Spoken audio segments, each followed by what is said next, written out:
In today's video, I am going to teach you how to follow someone in Tradingview.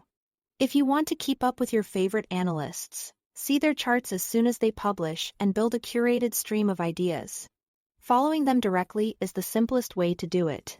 I'll walk you through the process clearly so you can do it in just a moment. First, make sure you are logged into your Tradingview account. You need to be signed in to access the follow feature and have those updates show up in your feed.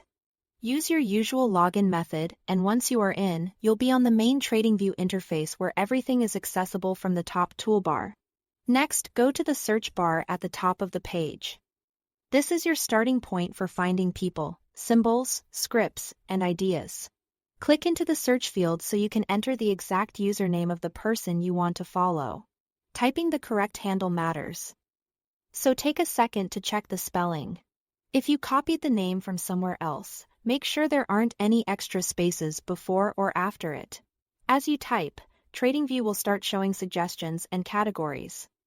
Now, filter those results by selecting people.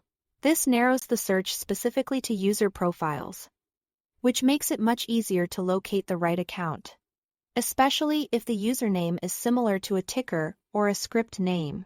Once the people filter is active, look through the matching profiles. If you see more than one result with a similar name, open the profile that best matches who you are looking for. You can confirm you've got the right person by quickly checking their bio profile picture or the kind of ideas they've posted. When you are on their profile page, click the follow button. You should see it near the top of the profile.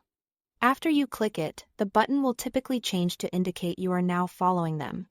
From this point on, their new posts will start appearing in your feed, so you won't miss their latest charts, ideas, or updates.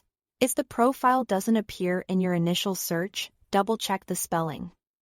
Try removing special characters, or search a shorter portion of the username and keep the people filter on. Sometimes users adjust their visibility or change their handle. So accuracy helps, and that's it. Thanks for watching.